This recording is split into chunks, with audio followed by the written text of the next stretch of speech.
નમસ્કાર મિત્રો, મારું નામ અનામિકા છે. મારી ઉંમર 19 વર્ષ છે અને હું એક કોલેજમાં લેક્ચરર છું. ભણવા લખવામાં મને હંમેશા રસ રહ્યો છે, પણ કિતાબોથી બહારની જિંદગીનો અનુભવ મેં બહુ ઓછો કર્યો છે. હું મોટાભાગે મારા કામ અને પરિવારમાં જ વ્યસ્ત રહું છું. મારી જિંદગીમાં એક વળાંક ત્યારે આવ્યો, જ્યારે મારે અચાનક મારા પિયર, માયકે જવું પડ્યું. કારણ હતું માતાજીની તબિયત લથડવી. મેં તરત જ ટિકિટ કરાવી અને ટ્રેનથી નીકળવાનો પ્લાન બનાવ્યો. આમ તો મને એકલા સફર કરવામાં થોડો ડર લાગતો હતો, પણ આ વખતે કિસ્મતથી મારો પ્રવાસ એકલો નહોતો. આ સફરમાં મારી સાથે હતા મારા ફુવાજી, રાજેશ. તેમની ઉંમર લગભગ 27 વર્ષની છે. ઊંચા કદના, ગૌવર્ણો રંગ અને ઊંડી આંખોવાળા. તેમના વ્યક્તિત્વમાં એક અલગ જ ગંભીરતા છે. ફુવાજી ખૂબ જ સલીકાથી રહે છે, વાત કરવામાં શાંત અને હંમેશા આત્મવિશ્વાસુ. તેમની વાતચીતમાં પોતાપણું અને પરિપક્વતા બંને હોય છે, જે તેમને વધુ આકર્ષક બનાવે છે. મેં હંમેશા તેમને પરિવારમાં એક મજબૂત અને ભરોસાપાત્ર વ્યક્તિ તરીકે જોયા હતા. પણ આ સફર મને તેમના વિશે કંઈક બીજું જ મહેસૂસ કરાવવાવાળો હતો, જેની મેં ક્યારેય કલ્પના પણ નહોતી કરી. સ્ટેશન પર જ્યારે હું પહોંચી, ત્યારે ટ્રેન આવવામાં થોડો સમય બાકી હતો. પ્લેટફોર્મ પર ભીડ હતી. મેં બેગ ખભા પર નાખી અને પાણીની બોટલ હાથમાં પકડી હતી. ત્યાં જ પાછળથી અવાજ આવ્યો, અનામિકા, અહીં આવ. મેં વળીને જોયું તો ફુવાજી ઊભા હતા. આછા ભૂરા શર્ટ અને કાળું પેન્ટ પહેરેલા, હાથમાં ટ્રોલી બેગ અને ચહેરા પર એ જ આત્મવિશ્વાસભરી મુસ્કાન. મને જોઈને બોલ્યા, અરે વાહ, સમયસર આવી ગઈ. હવે સફર સહેલો રહેશે. હું પણ સ્મિત કરીને બોલી, જી, એકલા તો મુશ્કેલ થઈ જાત. સારું થયું તમે પણ સાથે છો. ટ્રેન આવ્યા પછી અમે બંને પોતપોતાની બર્થ પર બેઠા. સીટ બારી પાસે હતી. બારીમાંથી આવતી હવા મારા ચહેરાને સ્પર્શી રહી હતી અને બહાર ભાગતા ઝાડપાન જાણે કોઈ ફિલ્મનું દૃશ્ય બનાવી રહ્યા હતા. ફુવાજીએ બેગમાંથી બિસ્કિટનું પેકેટ અને પાણી કાઢ્યું અને કહ્યું, લે, સફર લાંબો છે, કંઈક ખાતા પીતા રહે. મેં બિસ્કિટ લીધું અને કહ્યું, તમે તો હંમેશા ખ્યાલ રાખો છો. તેઓ હળવા હાસ્યમાં બોલ્યા, ખ્યાલ રાખવો જરૂરી છે, નહીં તો સફર બોઝિલ થઈ જાય છે. ધીમે ધીમે અમારી વાતચીત શરૂ થઈ. તેમણે કોલેજના દિવસોની વાતો સંભળાવી, પોતાના ઓફિસના અનુભવ શેર કર્યા. હું ખૂબ ધ્યાનથી સાંભળતી રહી. તેમના શબ્દોમાં એક પ્રકારનું આકર્ષણ હતું. તેમની બોલવાની રીત ખૂબ સધાયેલી અને ભરોસો અપાવે તેવી હતી. ક્યારેક ક્યારેક હું તેમને જોતા જોતા ખોવાઈ જતી. તેમની આંખો એટલી ઊંડી હતી કે તેમાં ઝાંકવાનું મન થતું. તેઓ જ્યારે પણ હસતા, તેમના ચહેરાની રેખાઓ પણ એક અલગ જ વાર્તા કહેતી હતી. થોડીવાર પછી ટ્રેને સ્પીડ પકડી લીધી. હું બારીમાંથી બહાર જોઈ રહી હતી, ત્યાં અચાનક ફુવાજીએ કહ્યું, તું થાકી ગઈ છે, નહીં? ઈચ્છા હોય તો માથું બર્થ પર ટેકવીને સૂઈ શકે છે. મેં કહ્યું, હા, થોડો થાક તો છે, પણ જગ્યા ઓછી હોવાને કારણે હું સહજ નથી થઈ રહી. તેમણે ધીમેથી પોતાની બેગ ખસેડી અને બોલ્યા, અહીં આરામથી બેસ, જગ્યા થઈ જશે. તેમના અવાજમાં એટલું પોતાપણું હતું કે મેં વિચાર્યા વગર માની લીધું. થોડીવાર પછી ટ્રેનના હળવા ઝટકાઓથી મારું માથું તેમના ખભા પર ટેકાઈ ગયું. હું ગભરાઈને સીધી થઈ ગઈ અને બોલી, સોરી ફુવાજી, ભૂલથી થઈ ગયું. તેઓ હસીને બોલ્યા, એમાં સોરીની શી વાત છે? આરામથી બેસ. તેમની વાતોમાં પોતાપણું હતું, પણ ક્યાંક ને ક્યાંક તે ક્ષણમાં એક અજીબ ગરમાહટ પણ હતી, જેને હું નજરઅંદાજ કરી શકતી નહોતી. મેં ધીમે ધીમે મહેસૂસ કરવાનું શરૂ કર્યું કે તેમનો ખભો મારા માટે એક સહારો બની રહ્યો છે. મારા મનમાં થોડી સંકોચ હતો, પણ તે સંકોચ કરતાં વધારે એક અણકહ્યો ખેંચાણ હતો. ટ્રેનની હળવી ગતિ, બારીમાંથી આવતી ઠંડી હવા અને આસપાસનો ઘોંઘાટ, બધું જ જાણે ગાયબ થઈ ગયું હતું. બસ હું અને તે હતા. ફુવાજીએ અચાનક પૂછ્યું, અનામિકા, તું હંમેશા આટલી ચૂપ કેમ રહે છે? પરિવારમાં પણ અને અત્યારે પણ સફરમાં? મેં થોડા સંકોચ સાથે કહ્યું, ખબર નથી, કદાચ આદત છે. તેઓ મારી આંખોમાં જોતા બોલ્યા, પણ તારી આંખો ઘણું બધું કહે છે. ક્યારેક શબ્દોથી વધારે આંખો બોલે છે. તેમની આ વાત સાંભળીને હું બિલકુલ ખામોશ રહી ગઈ. એવું લાગ્યું જાણે તેમણે મારી છુપાયેલી ભાવનાઓને વાંચી લીધી હોય. તેમની વાતો હવે મારા દિલને સ્પર્શવા લાગી હતી.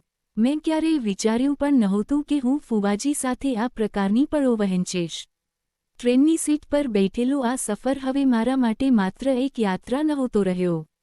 તે એક એવો અહેસાસ બનતો જઈ રહ્યો હતો જેમાં હું પોતાને ખોતી જઈ રહી હતી.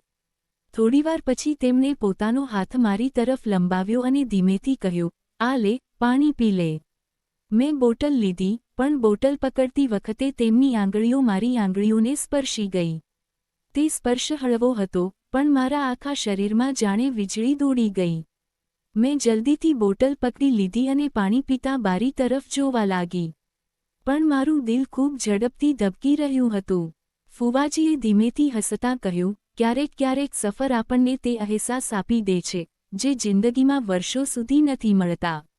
મેં તેમની વાતોને અનસુની કરવાની કોશિશ કરી, પણ સચ્ચાઈ એ હતી કે હું પણ એ જ મહેસૂસ કરી રહી હતી.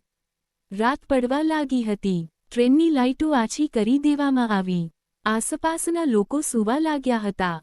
ફુવાજીએ મને ધીમેથી કહ્યું, "આરામથી સૂઈ જા, નહીં તો સફર લાંબો લાગશે." મેં સંકોચ સાથે જગ્યા બનાવી અને બર્થ પર સૂઈ ગઈ.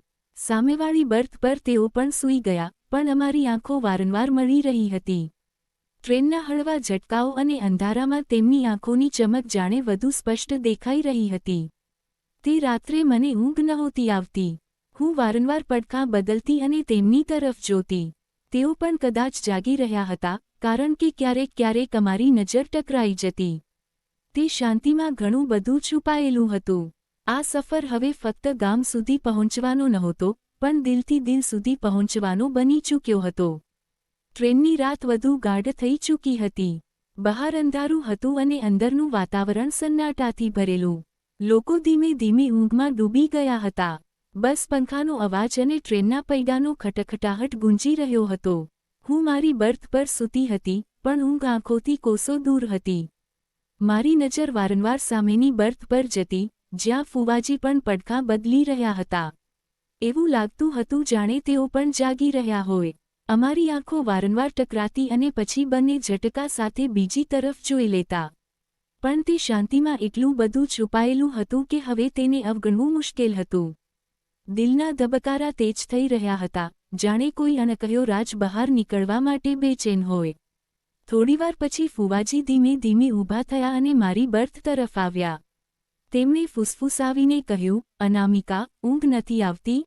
મેં ધીમા અવાજે જવાબ આપ્યો, "ના ફુવાજી, ઊંઘ નથી આવતી." તેમની આંખોમાં એ જ ઊંડાઈ હતી, એ જ પોતાપણું, પણ આ વખતે તેમાં એક અજીબ ખેંચાણ પણ હતું. તેઓ ધીમેથી મારી બર્થની કિનારે બેસી ગયા. ટ્રેનના હળવા ઝટકાઓ વચ્ચે તેમનું પાસે બેસવું મને વધુ બેચેન કરી રહ્યું હતું. તેમણે ધીમેથી કહ્યું, "ક્યારેક ક્યારેક સફર આપણને એવા અહેસાસ આપી દે છે જેના માટે આપણે તૈયાર નથી હોતા." હું તેમની આંખોમાં જોઈ રહી હતી અને કંઈ બોલી જ ન શકી. તેમનો હાથ ધીમેથી મારા હાથ પર આવ્યો. એક પળ માટે મારું દિલ જાણે થંભી ગયું. મેં ન તો હાથ હટાવ્યો અને ન કંઈ કહ્યું. બસ તે સ્પર્શને મહેસૂસ કરતી રહી. તેમના હાથની ગરમાહટ મારા આખા શરીરમાં ફેલાઈ રહી હતી. મારા શ્વાસ તેજ થઈ ગયા અને ગળું સૂકાવા લાગ્યું. મેં ધીમેથી કહ્યું, "ફુવાજી," પણ આગળ કંઈ બોલી જ ન શકી. તેઓ હળવેથી હસ્યા અને બોલ્યા, "અનામિકા, જો તું ઈચ્છે તો આ સફરને હંમેશા માટે યાદગાર બનાવી શકીએ છીએ." તેમના અવાજમાં કોઈ જબરદસ્તી નહોતી, બસ એક પોતાપણું અને ભાવનાઓની સચ્ચાઈ હતી. મેં મારી પાંપણો ઢાળી લીધી. કદાચ આ જ મારો જવાબ હતો. તેમણે ધીમેથી મારો હાથ પકડ્યો અને મારી આંગળીઓને પંપાળવા લાગ્યા. તે સ્પર્શમાં એટલું પોતાપણું હતું કે મારો બધો જ સંકોચ ઓગળતો ગયો. થોડી જ વારમાં હું તેમની વધુ નજીક ખેંચાઈ ગઈ. તેમણે ધીમેથી મારો ચહેરો પોતાની હથેળીઓમાં લીધો અને મારી આંખોમાં ઝાંકતા રહ્યા. તેમની નજરોમાં એક અજીબ ચાહત હતી, જે મારા દિલના ધબકારા સાથે મેળ ખાઈ રહી હતી. હું પોતાને રોકી ન શકી અને પાંપણો બંધ કરી લીધી. બીજી જ પળે, તેમના હોઠ મારા હોઠને સ્પર્શી ગયા. તે અહેસાસ મારા માટે બિલકુલ નવો હતો. ટ્રેનનો ખટખટાહટ, બહારનું અંધારું અને આસપાસનો સન્નાટો, બધું જ જાણે થંભી ગયું હતું. બસ અમારી વચ્ચેની નજીકીઓ વધતી જતી હતી. અમારી વચ્ચેનું અંતર ધીમે ધીમે મટવા લાગ્યું.